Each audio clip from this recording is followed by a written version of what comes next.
Hey guys, welcome to Chi Alpha.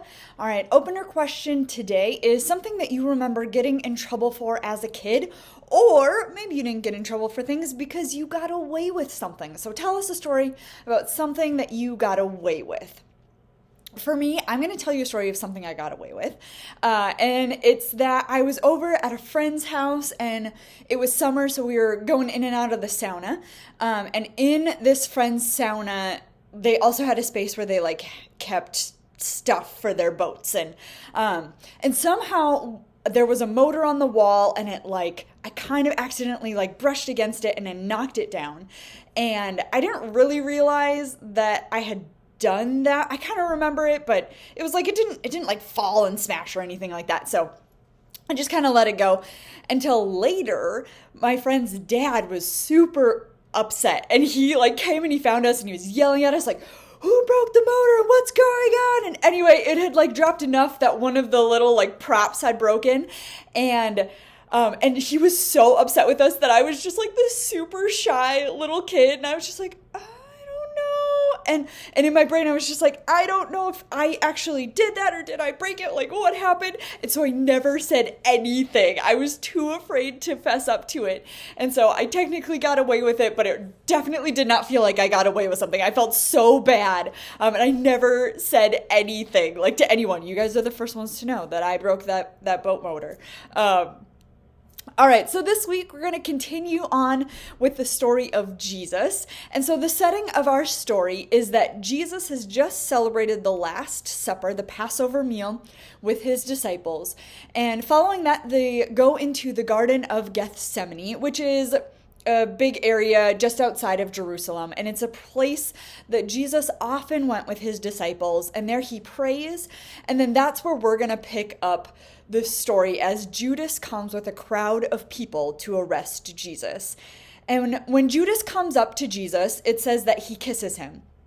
And this is a cultural, really normal thing. Think about cultures like France or Italy, where it's really common to just give a friend a little peck on the cheek. So don't get hung up on that greeting. I know Jesus kind of calls them on it. I think it's more the idea of, hey, that's how a friend would greet one another. And so Jesus is kind of saying you are going to betray me with this greeting that's meant for a friend. But otherwise, there's not much more going on there. Remember that we are looking at this last little bit of Jesus's life before his death through the eyes of Peter, one of the disciples. And Peter here is going to do his classic, I'm Peter and I act without thinking. And so when the guards move in to start arresting Jesus, it says that one of them takes out a sword and cuts off one of the guards' ears, which is crazy.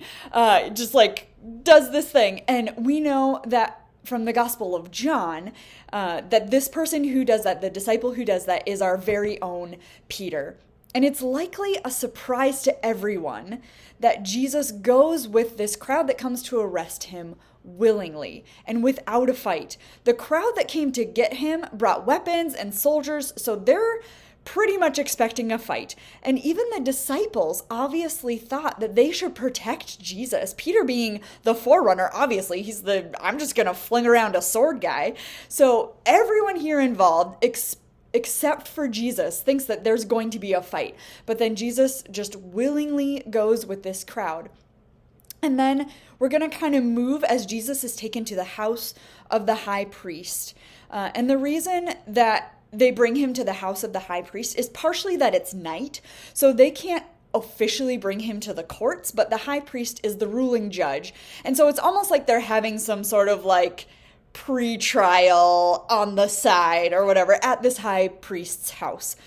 And the high priest is the Jewish priest of the temple, but he also would take care of the legal affairs of Judaism, which is why they're bringing Jesus to him. This is super different than how we in the United States operate, which is the idea that religion and legal are very separate. But in Jesus's day, they were very, very tied together. There was religion and legal were done under the same person. So the Jewish priest was the leader and the judge in both of those realms, both the legal and religious. So that's why they bring Jesus to this guy. And as this unofficial trial of Jesus is happening at the home of the high priest, Peter, this same disciple, is sitting outside. And this is at the point where Peter denies knowing or even being associated with Jesus. It says that the rooster crows and then Jesus looks at Peter, which is going to bring us back to what we studied last week when Peter, only a few hours ago, while they were eating the Passover meal, and Peter says, "I will die for you, Jesus." And then Jesus tells him, "You're actually going to deny me before the rooster crows."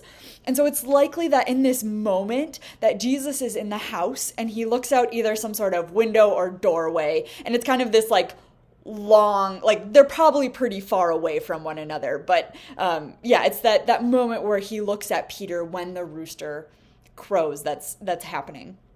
And this whole story here is the turning point of the story of Jesus. Up to this point, there is this expectation of the disciples and of the people of Israel that Jesus is going to become this prophesied about Savior who is going to come and save the Israelite people from the oppressive ruling of the Romans and set up this free Jewish nation once again. But Jesus peacefully letting the crowd take him is when this expectation of a ruling Jewish king for Jesus is just thrown out the window. Everyone's starting to realize that's not what he's here for. Jesus has been saying that his kingdom is a spiritual one. And now the destruction of him and his physical body is beginning to be set up. And that's going to also set up his spiritual kingship coming, which is so beautiful and crazy. And so I hope you guys have a great discussion this week, that you have a great small group, and you discover more about yourselves and about Jesus today. I love each and every one of you wonderful weirdos, and I will see you guys next week. Peace.